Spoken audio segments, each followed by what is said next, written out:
Priority 1 message from Starfleet coming in on secured channel.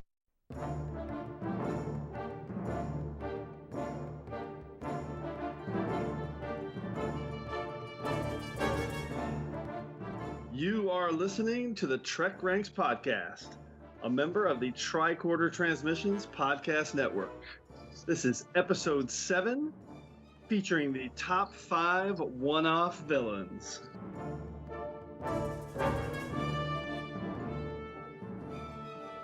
Welcome, Star Trek fans. I am your host, Jim Moorhouse, and as always, I am happy to be joined this evening by Mr. Jeff Hulit, the nefarious founder of the Tricorder Transmissions Podcast Network. And by nefarious, I mean, I'm pretty sure Jeff was split into 2 by a transporter accident before today's show. And we're actually being joined by the evil Jeff for this discussion of Star Trek villains. My reputation is getting shot. I'm telling you, it's going down every episode. No, actually, it's a good foreshadowing there, Jim. Someone actually may pick Evil Kirk. Exactly. That would be a one-off character. Yes, I like that. I like that. All right, and joining us for tonight's episode, all the way from the Seattle sector here in the USA Quadrant, is our friend, Commander Josh Duffy, not to be confused with Commander Kiernan McDuff, the Soteran spy who infiltrated the Enterprise crew in Conundrum, who might just get mentioned in this episode. You never know. A lot of foreshadowing. Josh, are you there? I am here, and yes, he might be mentioned. And thank you, both of you, for having me tonight. I'm excited to go over our list. We're excited to have you on, Josh. Josh, we know from some past STLV experiences and connecting on Twitter, great guy. And we love having him on for the first time here. So, Josh, tell everybody a little bit about your Trek backstory. What's your Trek origin story?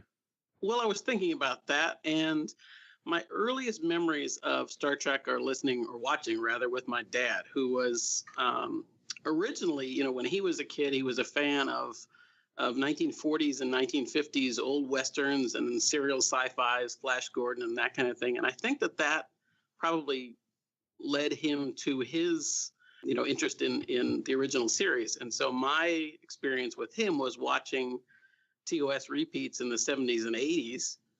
And the first time I remember seeing one of the Trek movies in a theater was The Voyage Home in 1986.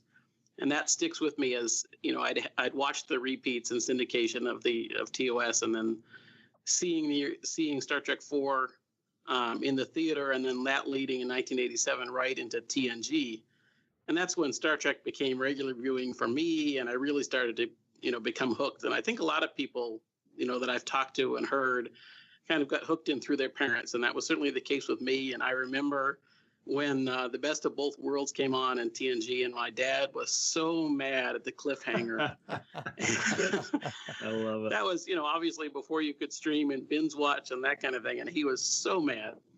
And so that stuck with me as a memory. And then, as I kind of grew into Star Trek fandom, I, got hooked in recording the episodes I'd watched on, trying to get as many as I could on VHS tape. And I had an Excel spreadsheet that broke down all of the episodes that I'd seen and the ones I had on tape and that kind of thing. That's how I got started in Trek nerddom. And the Voyage Home is a great place for any Trek fan to start. No question. Hey, does your dad, is he like a fan of like Forbidden Planet and that kind of stuff from the Oh yeah, he certainly 50s? Was, yeah. Oh yeah. Oh yeah. One of my favorite movies. I love the old 50s sci-fi aesthetic. Captain Proton. Absolutely.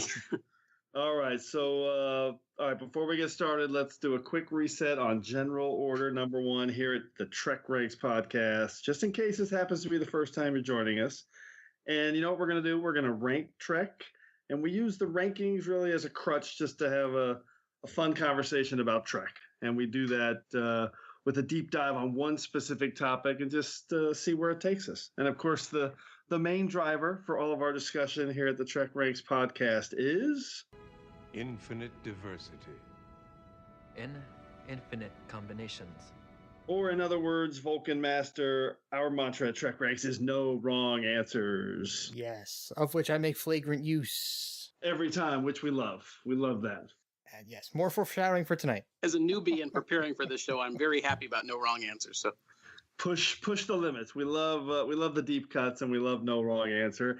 And one other point I'd like to make is that we love Star Trek, and this show is about all the things and all the reasons we love Star Trek. It's not about nitpicking the things that we don't like. You can find that stuff elsewhere, and it's easy to nitpick. But we're going to have fun, and we're going to talk about the reasons we love Trek. And as you've probably picked up, I love original series, and I love TNG and Deep Space Nine and Voyager and Enterprise and the Kelvin timeline, and I'm about to start loving Discovery in about 2 months, and all the films. I love it all. So that's what we're all about here at the TrekRanks Podcast. So Jeff, before we let these villains get into our heads, if you can please fire up the neutrino beacon on our Class 3 probe so our listeners know exactly where they can find us. Hailing frequencies are open. I sure can, Jim. So if you're looking to connect with us online, you can find us at TrekRanks.com, and also the podcast network is the tricordertransmissions.com. We are available on Twitter at TrekRanks, and we have a voicemail number that you can call and leave your TrekRanks picks. We'll also give you this number again at the end of the show. It's 609-512-LLAP, and if you're looking for me, I am Warp Factor Jeff on Twitter. Back to you, Jim. And additionally, if you check us out at the TrekRanks page at the tricordertransmissions.com, we have a running total of some of the overall TrekRanks statistics from our first half a dozen shows. So you can see what kind of love each series is getting and what kind of feedback we've been getting, which is great. And with that in mind, let me just emphasize again that this show is better when we hear from you. We love hearing your lists. We love reading them. And I know you want to send them in, so please do. You can reach me at Enterprise Extra on Twitter and at TrekRanks. And Josh, can you tell everybody where they can get a hold of you? Well, I'm certainly on Facebook, as almost everybody is, but most of my Trek talk is going to be on Twitter, and I'm at JM_Duffy. It's just that simple. That's pretty simple. Okay. I think we're now finally.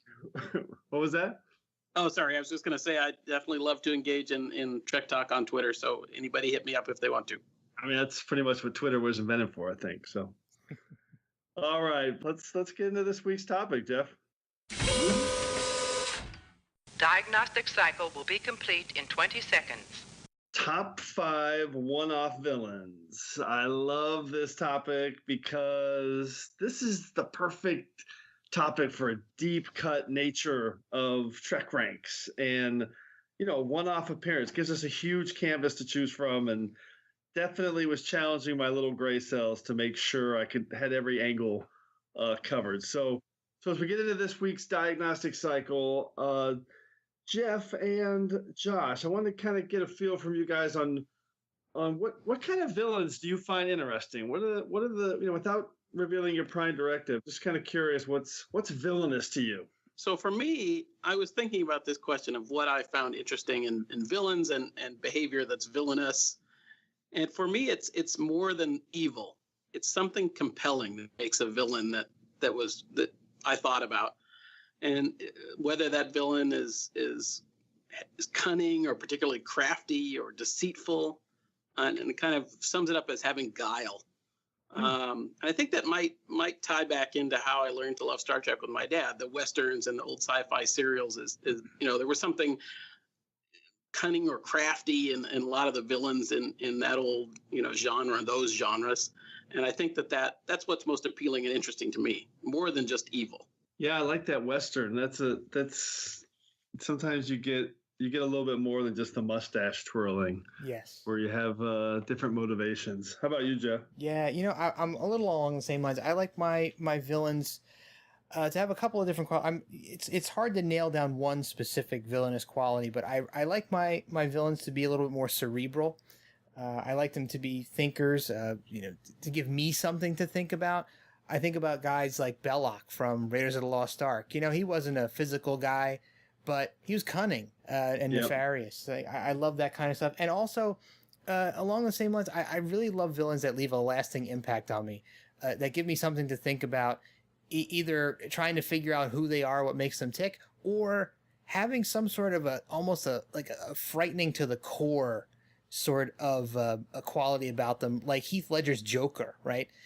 Yeah. There's something just really deep and dark and twisted in there, and you don't know what the heck it is. You just they leave it to you to figure it out. Yeah, that's a great summary. One of my favorite villains is Rutger Hauer from Blade Runner, and I always think the thing that entices me about a good villain is the ones who absolutely 100% are convinced that they're not the villain. Yes, I just think that's always a kind of a fascinating way to set. And you hear actors talk about all the time, when they to engage with a character, they need to think that they're not the villain, and those seem to be the most compelling. Yeah. I'll take it a step further too, Jim, and say it with the villains that the audience can even identify with, and maybe not think they're a villain necessarily, even though they're doing things that are would consider villainous. One of my picks for this show is gonna be one of those villains. So yeah, same with me. And and in some ways, if we had a longer title for the show, it'd be villains or foils. Because it doesn't necessarily need to be villainous, but I'm gonna stake a claim that all of my picks are villains. bad dudes.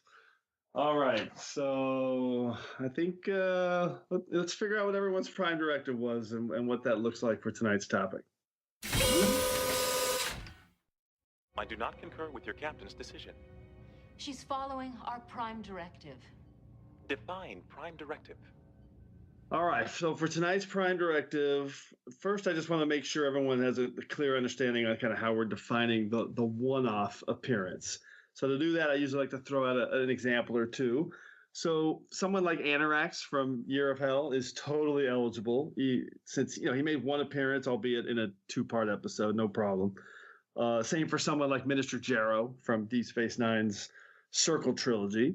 However, someone like Professor Moriarty, who appeared in 2 TNG episodes, but separated by a couple of seasons, or the Borg Queen, or Q, somebody like that, made those kind of separate appearances, disqualifies them from selection. So we're looking for one-off appearances. Oh, and it should be noted that we're also doing individuals. So we're not doing species like the Telosians or the Vaadwaur. If you want to pick Gaul, the jerkwad played by Robert Nepper in Dragon's Teeth, no problem, but you just can't pick the Vaadwaur. So, all right. So Jeff and Josh, what's the main driver for you in compiling your list tonight? Well, gosh, Jim, this is probably going to be a little anticlimactic for me, but I wasn't sure exactly how to approach these picks. I just kind of started picking ones that were coming to my mind, and it was almost like the police investigator who throws a bunch of pictures down on a table and just starts looking at them and trying to make some sense out of them, right? And I'm like, what am I going to do with these things? And I just kind of decided to go with the ones that I kind of had the strongest feelings about, or the strongest reactions to, the ones that kind of stuck in my mind, and that I have more of just an entertainment appreciation with. I love that. How about you, Josh? Actually, it was a little bit of the same way for me. I started with just some villains that immediately, or characters that just immediately popped to mind, and then almost as kind of, I think the Supreme Court does sometimes. They know where they want to get in a verdict, and they try and find the law that will get them there. Nice. That was kind of the way it worked with me. As I started to think of, okay, what are these characters that originally came to my mind? What do they have in common? What do they share that made me think of them as top 5 villains that I would pick? And there's lots of different ways, as we said, to define a villain, something that's evil or scary or that you can root against. And the one thing that kind of popped into my head, a definition that I saw somewhere, was a deliberate scoundrel as a type of villain that appealed to me. And so I think with that kind of leading me, my list might tend to be on the lighter side of villainy than perhaps the two of you. We'll see. Interesting. Yeah, we'll see where we go. But that was my Prime Directive. I can't wait to hear that. So for me, I as always started with a really long list and just tried to narrow it down. And I found that the names that kept jumping out at me were the villains that I just intensely disliked. Nice. And that I really wanted just to rip on this podcast, just as a catharsis, because I think that some people don't think they're villains, and I do. So 4 out of my 5 picks are just villains that I wouldn't even describe as love to hate or even fun to hate. They're just ones that I dislike so much. I just want to state my case for you to hate them too. Except for one. One of them is an awesome straight up villain that I think is has an amazing backstory and it's just cool. So yeah, so a little bit of everything I think in our Prime Directives. All right, before we introduce Third Roboticon to help us go through the order of things, a quick reminder again on how we're going to break down each pick. We'll reveal the name of our one-off villain and the episode that he or she or it, who knows, it appeared in.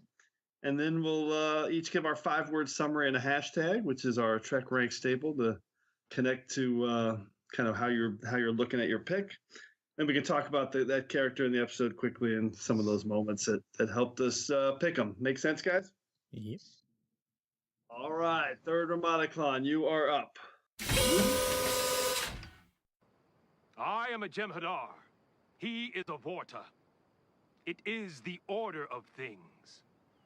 Okay, we are going to get rolling with the order of things. And Josh, we're going to throw to you first and go from 5, 4, 3, 2, 1. And then we'll pick a few secondary system picks because 5 is just not going to be enough tonight. So Josh, what's your number 5 pick?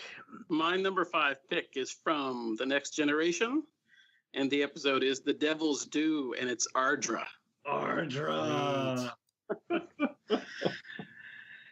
I love it.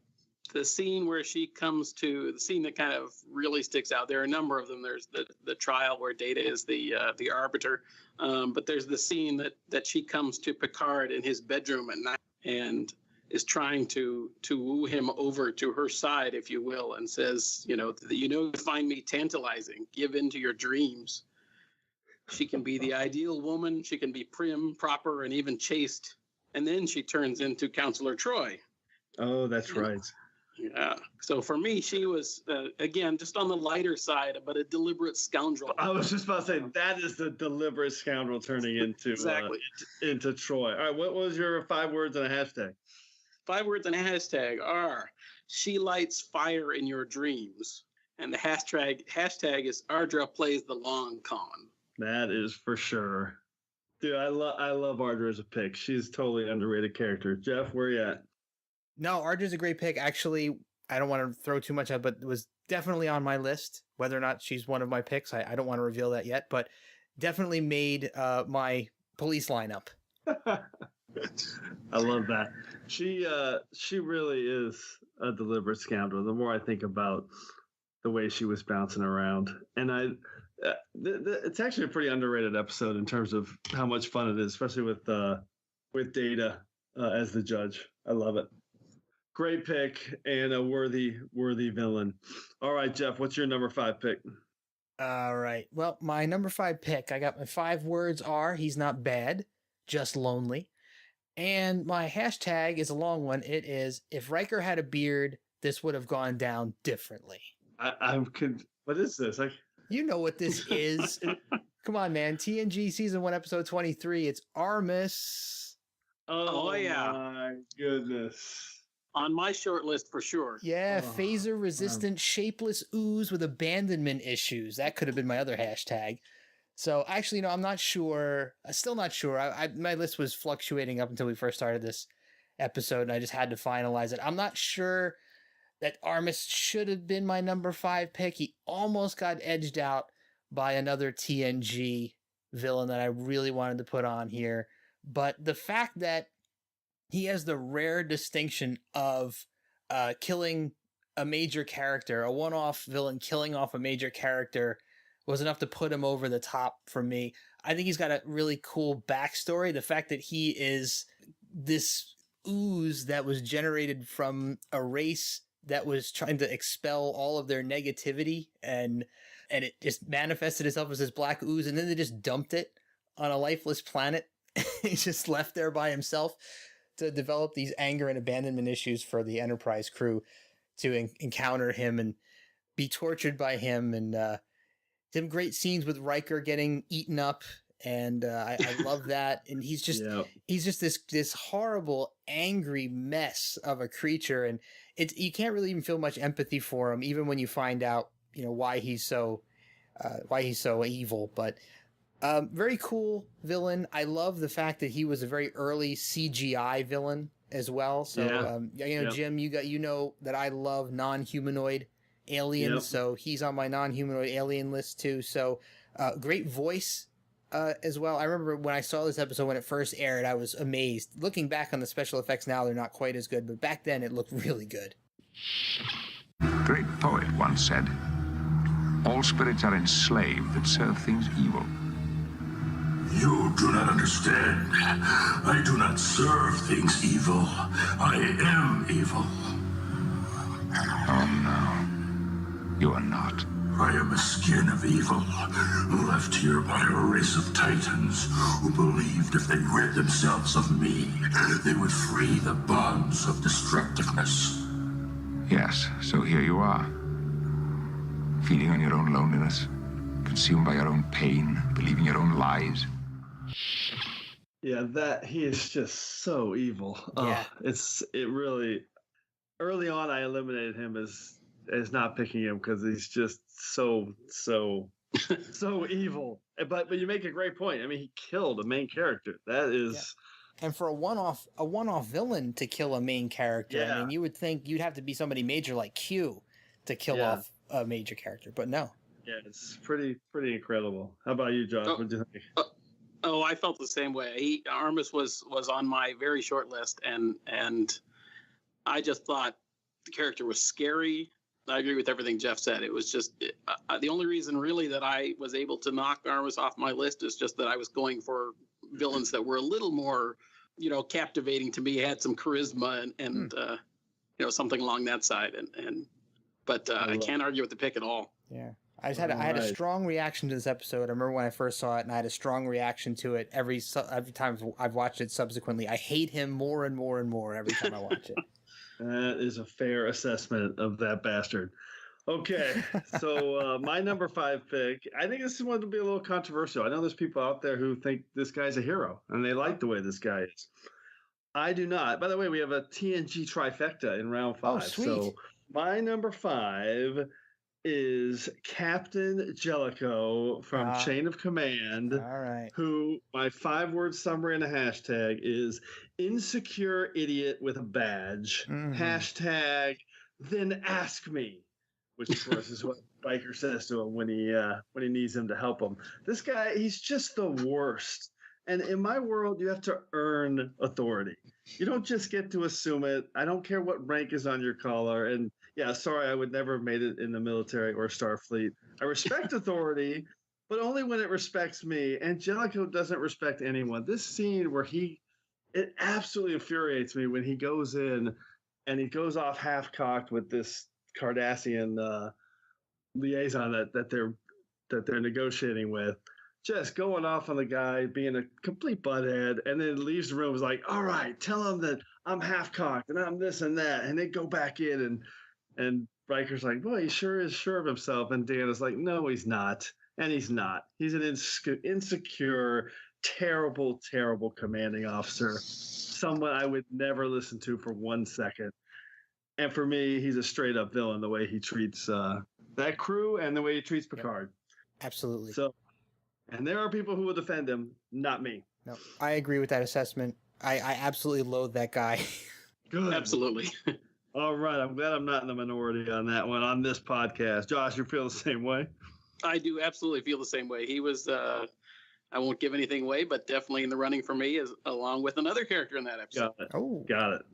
Okay, let's go to round 4. Mr. Duffy, what do you got? I am going to go on number 4 with a movie. Nice. We go Star Trek 6, The Undiscovered Country, and General Chang. Oh. Nice pick. Chang is a great one-off villain. Again, for me, it's slightly on the lighter side, but also, he's a serious, obviously, Christopher Plummer, a serious actor, and I love the Shakespeare lines that he delivers so well. And the two old warriors battling against each other. I just think that he does a fantastic job and brings a great cunning and guile to that role.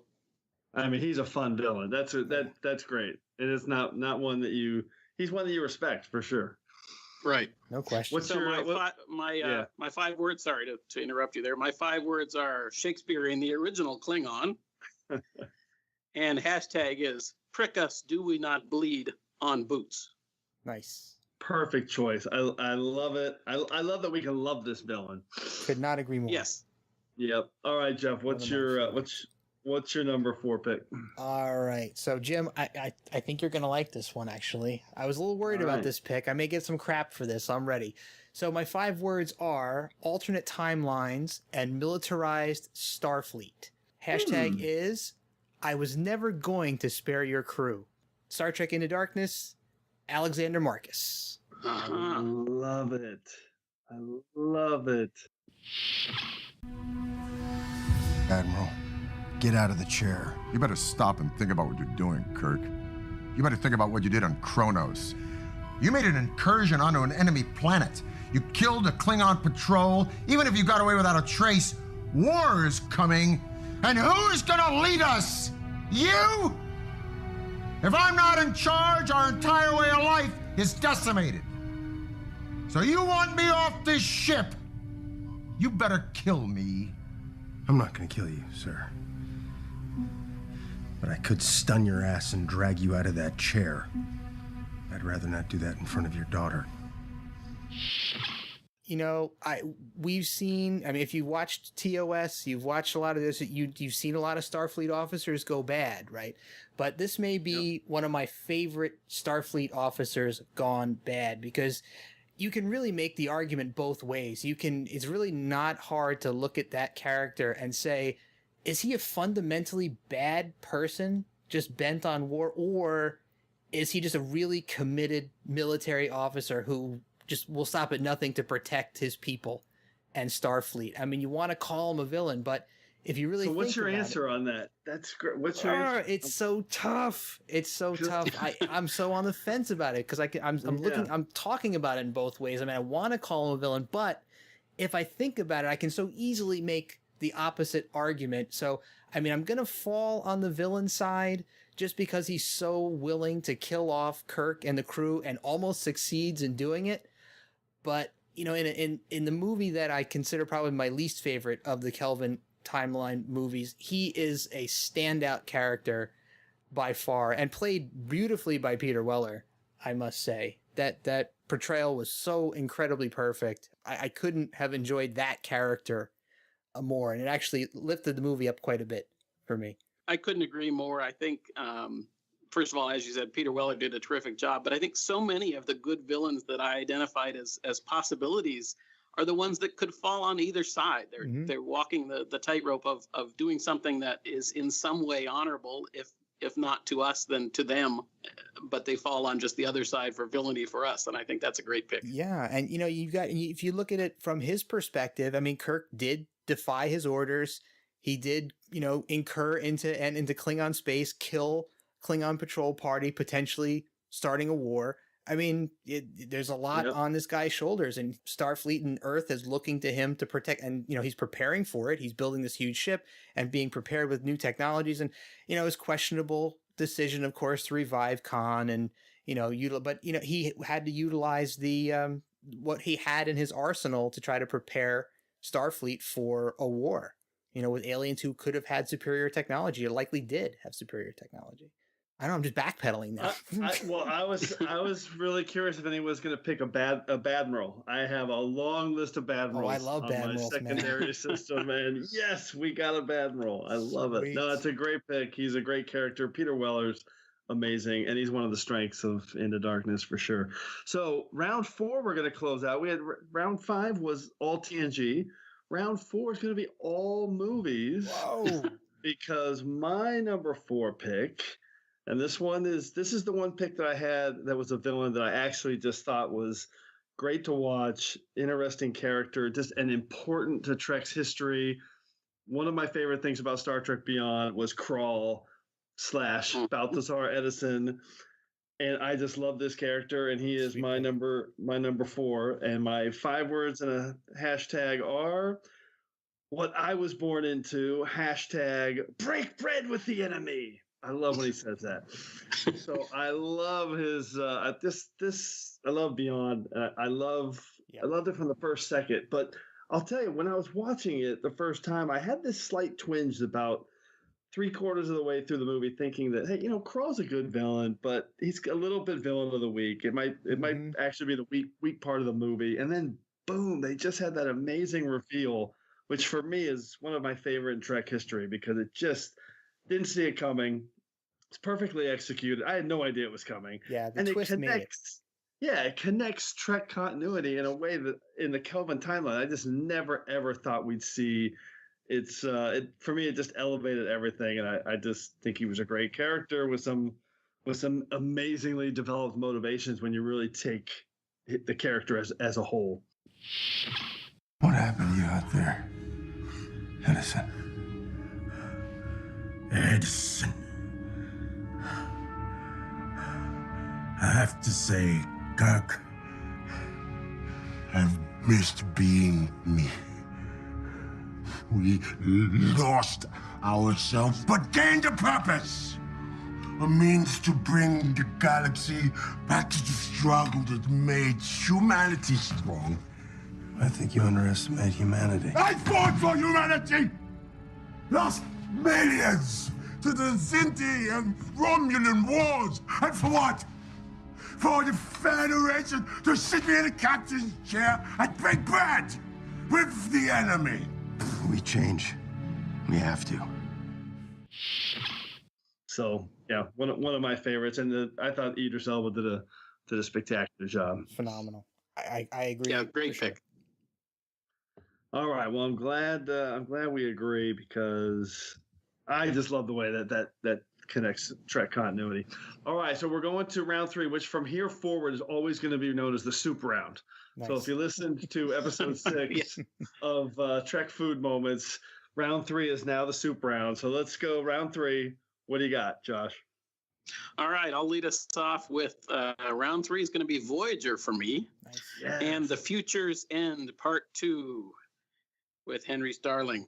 Oh my gosh, Henry Starling, yes. So I will lead us with my 5 words would be Chronoworks stock about to crash. And my hashtag is endanger future for present gain. Nice. Oh, Starling is a great pick. Tell me what was why you picked him. Well, I love, again, kind of going back to my theme of the deliberate scoundrel. You can't argue that he is not a deliberate scoundrel using 29th century technology for accumulating all the material wealth that he can in the 20th century. And of course, we have the debut of the mobile emitter and the scene that Starling reconfigures the doctor's tactile response sensors and makes him feel pain. And he says, pain, it's an interesting sensation, isn't it? This is what burning feels like.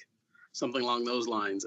I just think that's, not only is he a deliberate scoundrel, but there's a lot of evil in there as well. Excellent pick. Evil character. Totally. There's really no doubt, but also kind of a fun character. So I love that pick. I love your theme right now is fun villains, the deliberate scoundrels. All right, what's your number 3 pick, Jeff? All right, so 5 words. Eye patch equals great villain. And we've got our first double pick. We've got our first duplicate. My hashtag is I've read it in the original Klingon. Once again, Star Trek 6, General Chang is my number 3 pick. So yes, a double pick. We love the double picks here, don't we? We love the double picks. So Chang may actually be, if I really had to boil it down, he may be my favorite Klingon of all time. And there's a couple of reasons for that. So one, I think that he is a great representation of the fact that not all Klingons are, big, hulking, brutish warriors. He is tactically intelligent Klingon commander. Not to say he's not physically tough, but, played masterfully by Plummer. And I love the fact that they tied, and Josh mentioned the Shakespeare, that to me is a great tie back to TOS, because there's a lot of Shakespearean roots in TOS. And not only that, I think that if you look at Chang physically, I feel like he is the greatest merging of the original TOS Klingon and the post TNG post TOS Klingons. So you have, the cunning, evil, devious Klingons of TOS kind of merged in with the brutish, more hulking Klingons of the future. So I think that this is a character, of course, he only appeared once, but, with Discovery happening, there's a chance that we may see him come back, and then I'm going to have to change my pick here because he won't be a one-off villain anymore. So I would love to see him pop up in Discovery at some point. Jeff, I love that callback to TOS Klingons because he does have a lot of core in him, and I've never really noticed that. He does have that flair that Core has, and Core's, of course, my favorite Klingon. Someday on TrekRanks, we'll do that. Yes, look at some of the other TOS film Klingons. I mean, they're all that big, brutish, warrior Klingon. Yeah. He's the first one. I mean, you also got Chancellor Gorkon, of course, too, but he could just be an older version of a kind of retired warrior Klingon. But Chang is most decidedly a tactician. Obviously, I think it's a great pick and can't argue with it at all. Yes, of course. All right, so our first duplicate, I love it. All right, my number 3 pick is another Badmiral. We have another Badmiral. This one is Admiral Layton from Deep Space Nine Homefront. Sweet. And that's the Admiral who, of course, tried to change all of security and how it's handled on Earth. My 5 words and a hashtag are prescient criminal like today's politicians. Hashtag Red Squad, Red Squad, Red Squad. So this guy, he's a microcosm of just paranoid politicians in our life today. And and again, I said it in my 5-word summary, it's an amazingly prescient character considering that this episode aired 5 years before 9/11. And I just think, everyone knows his story, the way he manufactured a security crisis on Earth in order just to curb citizens' freedoms, all in the name of unattainable security, which is just the worst thing. You just can't live in fear. It's simple as that. And these guys that want you to live in fear, and it's a cliche at this point, but the terrorists win when you have all these fake extra measures in the name of security that just aren't real. So little did they know how real that would become. Exactly. Right. Exactly. 5 years beforehand. And so, sad trombone. Sorry to have such a downer. Oh, and bonus, he was played by Robert Foxworth, who shout out to Velas, the one-note villain from my Vulcan trilogy episode, Awakening, which I would never pick that villain because he was a little too one-note, but same actor played him. So, Admiral Layton. Any comments on that from you guys? Love it. Great pick. And I love, how I always love Star Trek that foreshadows real life. So there's always that nice real world tie. That's a great pick.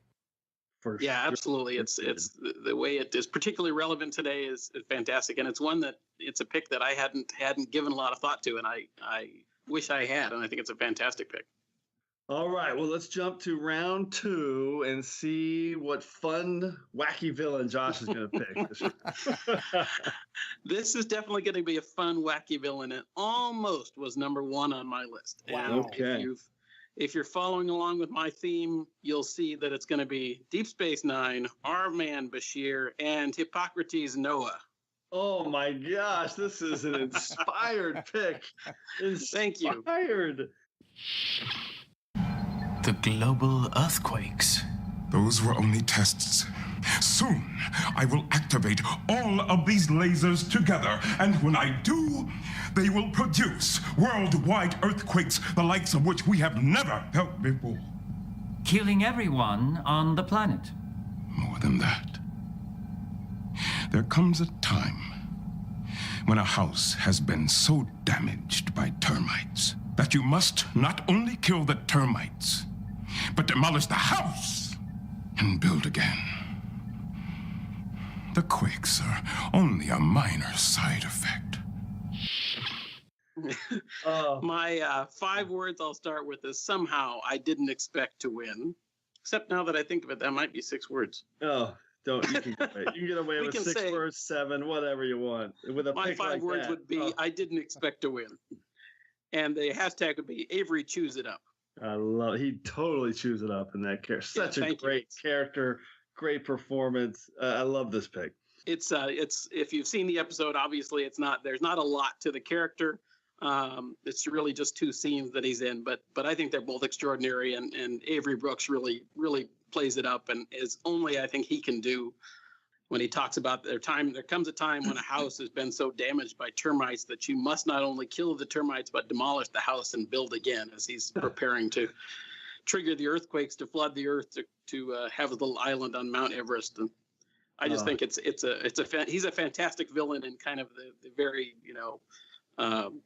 the way that one would think about villains, going back to kind of my theme. Sorry, did you say he's only in 2 scenes?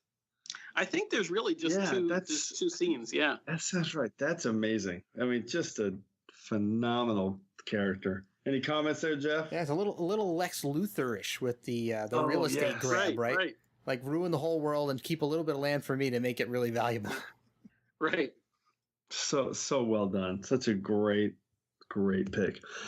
All right, Jeff, what's your number 2 pick? Jim, prepare for the hugs. Prepare for the hugs. Okay. 5 words. No wrong answers. 5. Oh, this is not a wrong answer. Not at all. 5 words. The best villains are misunderstood. #pain. Oh no. TOS season 1. Episode 26, The Horda. The Mother Horda. Mother Horda. The vicious killer turns out to be a mother defending her unborn children. So just goes to show you sometimes what we perceive as evil, may actually be a noble act that we don't understand. So a valuable lesson in how, normally kind souls can be turned into villains, right? By being subjected to abuse or wrongdoing, and they wind up being backed against the wall and commit terrible acts. So, of course, at the end of the episode, she winds up not being a villain, but things that make her a great villain are some of the creep factor that the Horda has. I mean, how freaking creepy is the Horda, man? I mean, you got a non-humanoid alien. It looks really freaky. Its killing method is terrifying. It burns you alive. You never hear it coming. It can burrow through solid rock, so nowhere you go, you're safe. I mean, it can outrun you. So, I mean, it's absolutely terrifying. If it stayed villain, none of them would have got out of there alive. None of them. They would have all been done. Phaser 2 or no, they're not getting out of there. Oh, poor Schmitter. Poor Schmitter. Poor Schmitter. Yep. Right at the front. He just gets fried. Yep. And meanwhile, Schmitter's family's like, yeah, the Horda's a villain. Yeah, definitely. Yes, she is. It's such a good pick. I will say, you have 2 non-humanoid picks. I love that. Yes, man. And definitely, I did consider the Horda for a while, but then... you knew I'd pick it. I wasn't sure if you'd pick it or not. I wasn't sure. I knew you were going to have a little more TOS in there. It had to be on there. I know I got the reputation for picking TOS, but a lot of TOS wound up in my secondary systems because I was really trying not to be too TOS heavy. Well, yeah, that's true. All right, so my number 2, this one really fits my Prime Directive. Just a guy that I just want to rail on for a bit so that everybody knows how evil this mofo is. I don't like this guy. My number 2 pick is Krolla from the TNG episode First Contact. Now, he is the guy that tried to deny I'll tell you my 5-word hashtag. And my 5-word summary and a hashtag is denied his entire world knowledge. Hashtag small, afraid little man. So his backstory is, of course, that he's the one that didn't want the planet in First Contact to explore space and go out there and break the warp barrier, and wanted his people to live in the dark so they could be the center of their universe, and tried to martyr himself with Commander Riker sick in the hospital there. So just for me, the most unforgivable crime is denying somebody knowledge. And there's just no words for me to describe my dislike for someone like this. So afraid and so worried about kind of defining the world in their vision and their vision only.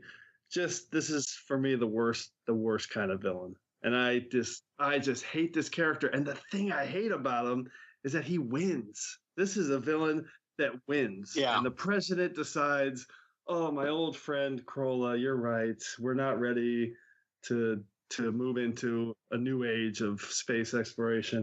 Can you imagine if that happened on this planet? Can you imagine? Just imagine if there's one person responsible for us not exploring the stars right now, if we could. How villainous would that person be?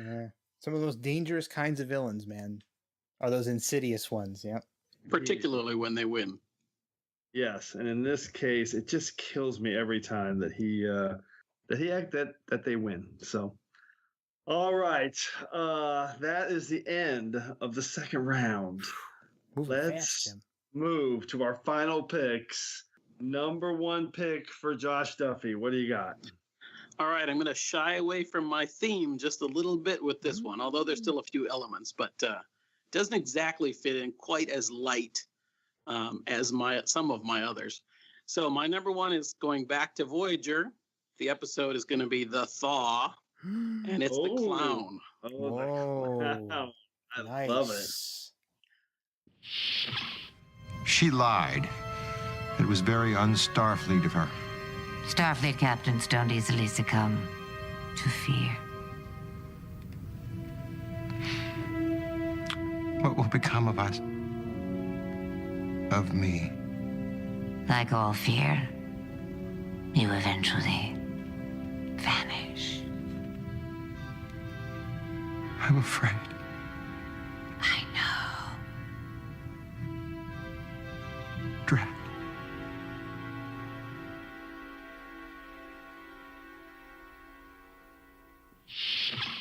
My 5 words are, we create our own villains. And hashtag is Janeway Fools Fear Drat. We create our own villains is really, really good. Because that's, thank you. Yeah, that defines that episode. So what were we going to say? Oh, I was just going to say for anybody that doesn't remember this, the episode where Voyager discovers a planet where they find a set of people in stasis pods and containing five stasis pods, I think, and two of them are dead of heart attacks, and the other 3 they beam up to the ship and find out that their brains are linked, and so Torres and Harry Kim go into the link through the 2 vacant pods and find out that there's a world headed by the clown played by Michael McKean, who basically is the embodiment of the people's fear.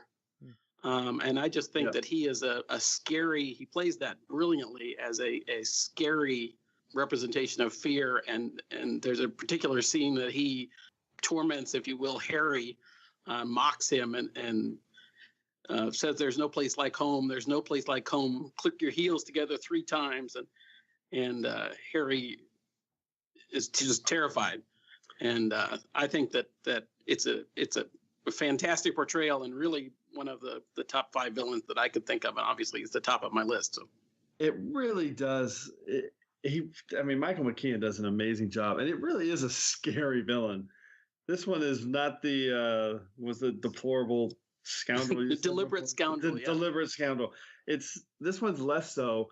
And by the way, if you're prejudging that this is a terrible episode, listen, it's not one of my all-time favorites by any stretch, but go back and rewatch this episode. It's actually incredibly well done. The tension in it and the actual palpable fear and scariness of it, it's definitely one of the scariest Trek episodes in terms of how they set that up. It's really well done.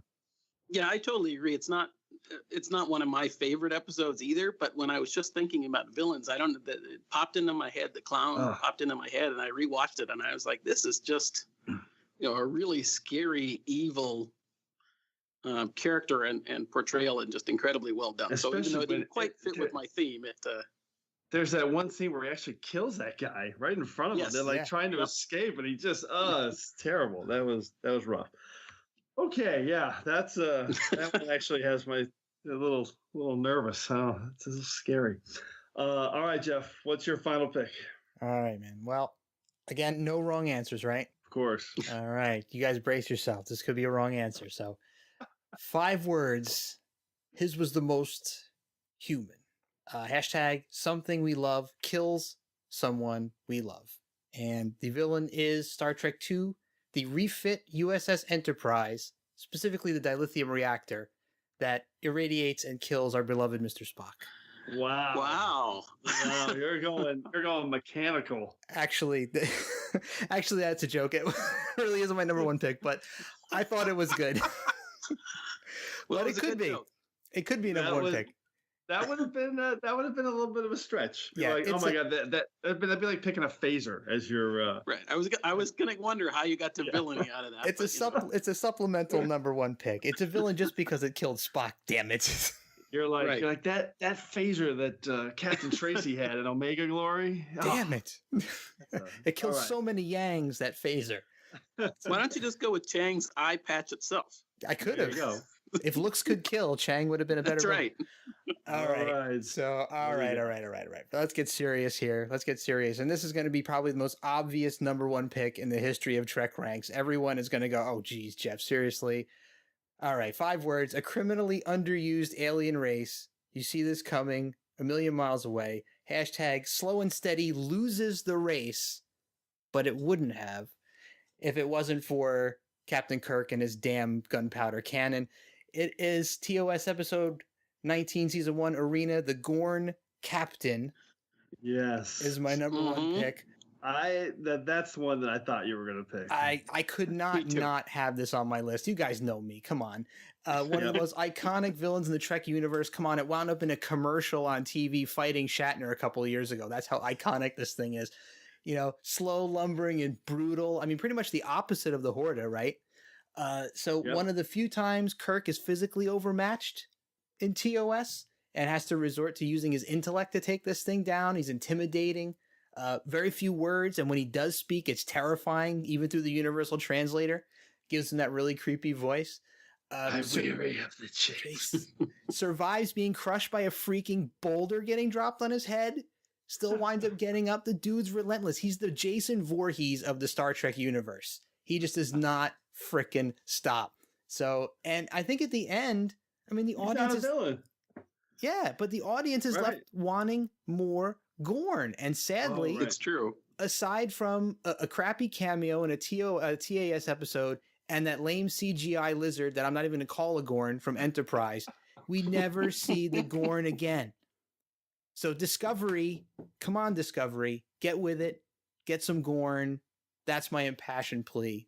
Oh, I love it. The Gorn Captain needed to be on this list. That's spectacular, and he fits. It's a great pick. The one-off Gorn Captain, and of course, and it's a layered pick because in the end, turns out he's not really a villain. No, he's fighting for his crew. Just like exactly. Kirk was. Kirk could easily be a villain in that episode as well, right? Exactly. Love it. Okay, my number one pick, the last pick, and this was an easy one for me. He jumped into my head right off the bat and was really never a question because he's just another evil villain, and he is number one, Kivas Fajo from TNG's The Most Toys. And my 5-word summary is, I went through great effort, hashtag to bring you here. Oh, what a remarkable piece of work. Why have I been brought here? Oh, the voice simulation, it's perfection. The inflections, the timing.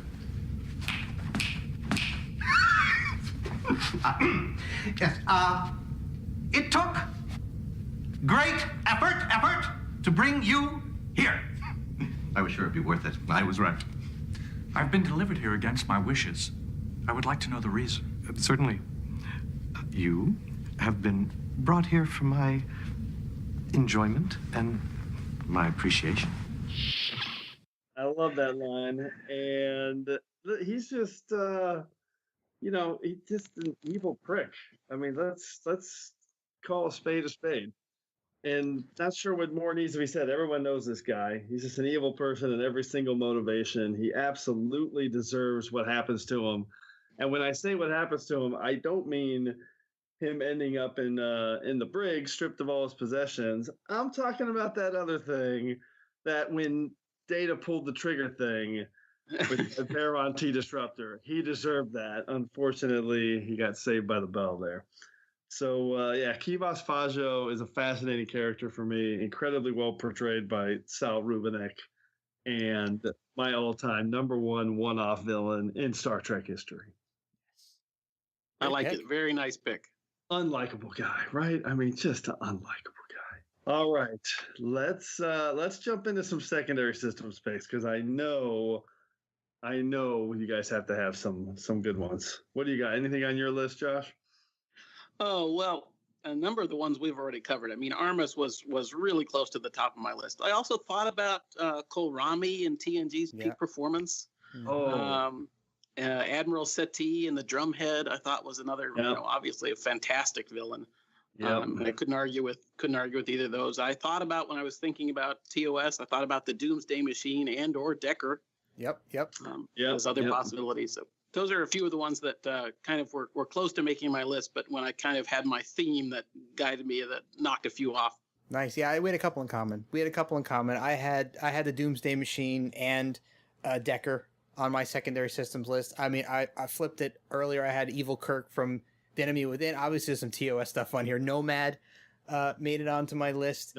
The punk on the bus from Star Trek 4 made it on my list. And, I said earlier, too, that Armus almost didn't make it because I had another TNG villain that was really pushing to be in his place, since Commander Bruce friggin' Maddox. Oh, I hate that guy. God, that guy. I want to reach through the screen and just choke that little weasel. I hate him. Yeah, he was so close to being on there, but Armus just edged him out because he whacked Yar. So that sealed the deal for me. Yeah, Nomad was on my long list for sure. Nomad is amazing, man. I thought Nomad would be a good pick.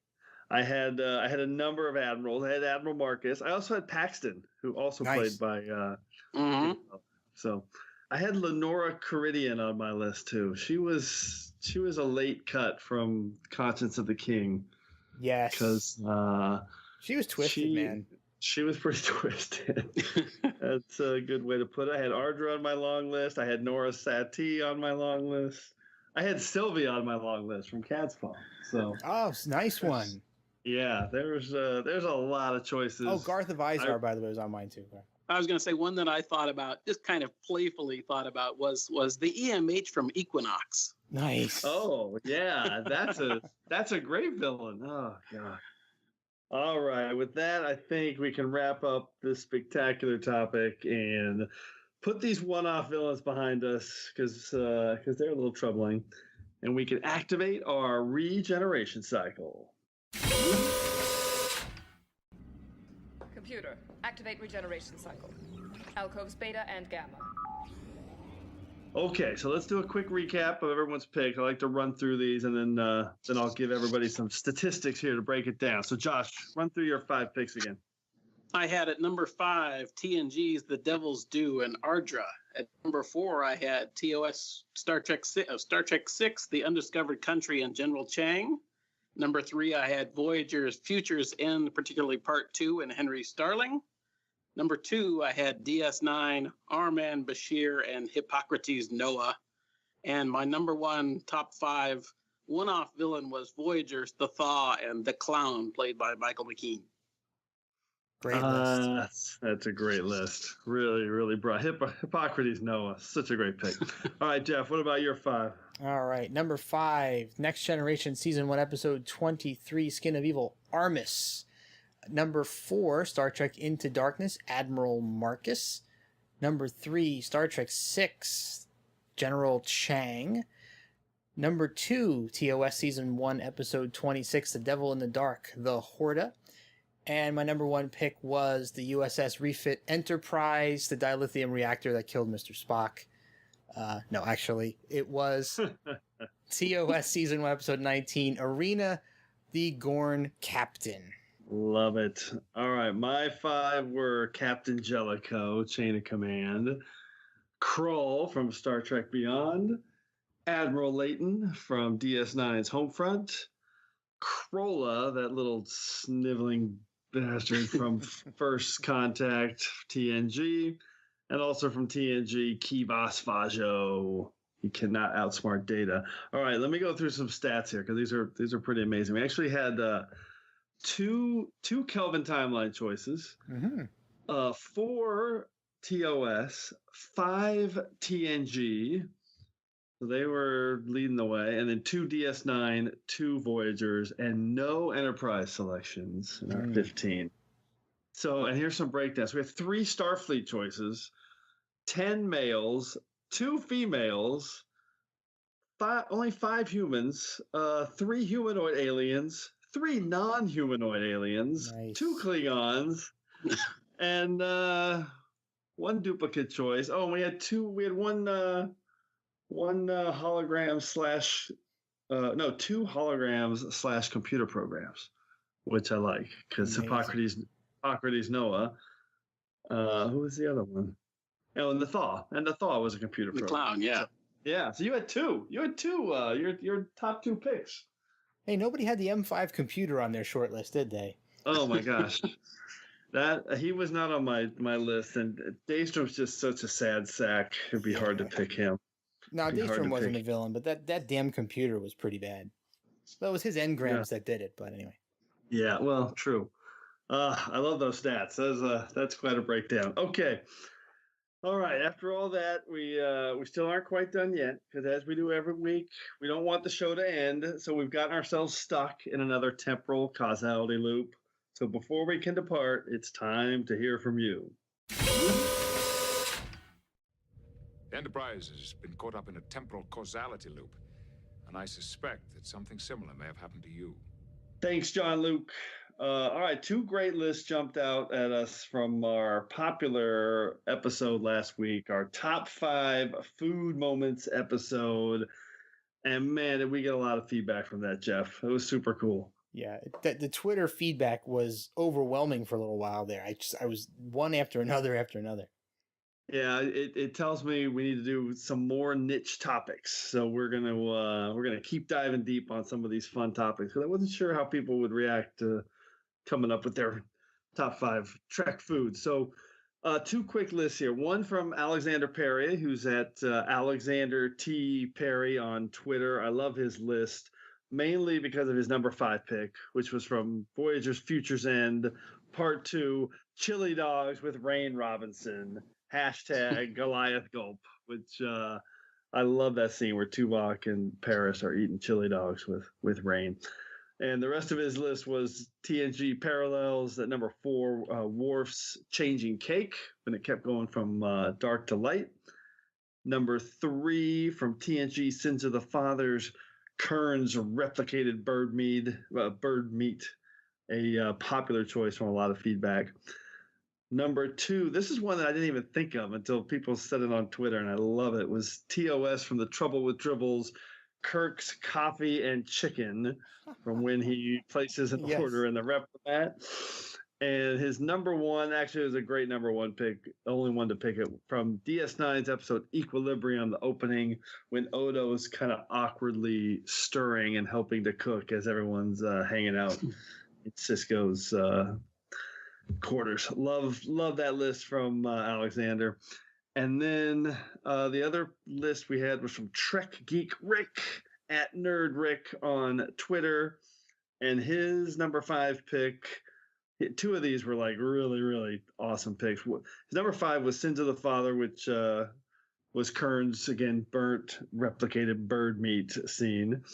His number 4 pick, the only one to pick this, and it was really cool, is from The Search Part 1 and from DS9, and that's Jake's Idanian spice pudding when he wants to get back to DS9 because they've got his favorite pudding, and it feels like him and Sisko are realizing that DS9 is home for the first time. Love that scene. Hits you right in the feels.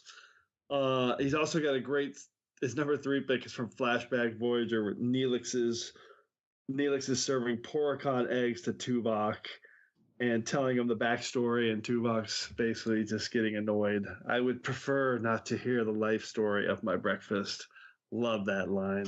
Love Tuvok and Neelix. He's also picked Kirk's chicken sandwich and coffee from the Trouble of Tribbles as number 2.